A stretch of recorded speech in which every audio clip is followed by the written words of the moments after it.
ഇന്ത്യയുടെ മണ്ണിൽ ഒരു വലിയ സാമ്പത്തിക കുതിപ്പിൻ്റെ കഥ പിറക്കുകയാണ്. ദൂരെ മരുഭൂമിയുടെ നാട്ടിൽ നിന്ന് സൗദി അറേബ്യയിൽ നിന്ന് ഒരു വമ്പൻ നിക്ഷേപത്തിൻ്റെ വാർത്തകളാണ് ഇടം പിടിക്കുന്നത്. 8.5 ലക്ഷം കോടി രൂപയുടെ നിക്ഷേപവുമായി സൗദി സർക്കാർ ഇന്ത്യയിലേക്ക് കടന്നു വരുന്നു.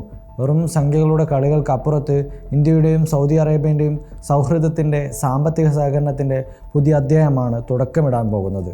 കഴിഞ്ഞ ഏപ്രിലിൽ പ്രധാനമന്ത്രി നരേന്ദ്രമോദി സൗദി മണ്ണിൽ കാലുകുത്തിയപ്പോൾ ഊർജ്ജം, അടിസ്ഥാന സൗകര്യം, ഫാർമാസ്യൂട്ടിക്കൽസ് മേഖലകളിൽ കൂടുതൽ നിക്ഷേപം കൊണ്ടുവരാൻ ഇരു രാജ്യങ്ങളും കൈകോർത്തിരുന്നു. അവിടെ തുടങ്ങിയ ആ സ്വപ്നമാണിപ്പോൾ യാഥാർത്ഥ്യമാവുന്നത്. സൗദിയുടെ പബ്ലിക് ഇൻവെസ്റ്റ്മെൻറ്റ് ഫണ്ട് 1971 രാജാവ് ഫൈസൽ ബിൻ അബ്ദുൽ അസീസ് അൽ സൗദിൻ്റെ നേതൃത്വത്തിൽ തുടങ്ങിയ ഒരു വമ്പൻ സ്ഥാപനമാണ്. ലോകത്തിലെ ഏറ്റവും വലിയ സോവറിൻ വെൽത്ത് ഫണ്ടുകളിലൊന്ന്. $925 ബില്യൺ നിക്ഷേപം കൈകാര്യം ചെയ്യുന്ന ഈ ഫണ്ട് ഇന്ത്യയിൽ ഇതിനോടകം ജിയോ പ്ലാറ്റ്ഫോമിൽ $1.5 ബില്യൺ, റിലയൻസ് റീറ്റെയിലിൽ $1.3 ബില്യൺ നിക്ഷേപിച്ചു കഴിഞ്ഞിട്ടുണ്ട്. ഊബർ, ബോയിങ്, ഡിസ്നി തുടങ്ങിയ ലോകോത്തര കമ്പനികളിൽ ഇവർക്ക് നിക്ഷേപമുണ്ട്. പക്ഷേ ഇന്ത്യയിൽ കൂടുതൽ പണം ഒഴുക്കാൻ സൗദിക്ക് ഒരു തടസ്സമുണ്ടായിരുന്നു: നമ്മുടെ വിദേശ നിക്ഷേപ ചട്ടങ്ങൾ. ഈ ചട്ടങ്ങൾ പറയുന്നത് ഒരു കമ്പനിയും അതിൻ്റെ അനുബന്ധ കമ്പനികളും ചേർന്ന് ഇന്ത്യൻ കമ്പനികളിൽ 10% കൂടുതൽ നിക്ഷേപിക്കാൻ പാടില്ല എന്നാണ്.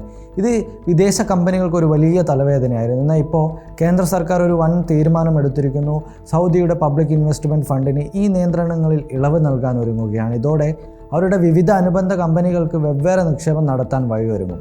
ഇതിൻ്റെ ഫലം എന്താണ് എന്ന് ചോദിച്ചു കഴിഞ്ഞാൽ $100 ബില്യൺ, അതായത് 8.5 ലക്ഷം കോടി രൂപ ഇന്ത്യൻ വിപണിയിലേക്ക് ഒഴുകി വരും. ഇത് സൗദിയുടെ വിഷൻ 2030 പദ്ധതിക്ക് കരുത്തേകും. ക്രൂഡ് ഓയിലിന് പുറത്തുള്ള വരുമാനം കണ്ടെത്താനുള്ള അവരുടെ ലക്ഷ്യത്തിന് തുണയാകും. ഇന്ത്യയിലെ ബിസിനസ്സുകാർക്കും ഇത് വലിയ തോതിലുള്ള നേട്ടമുണ്ടാകും.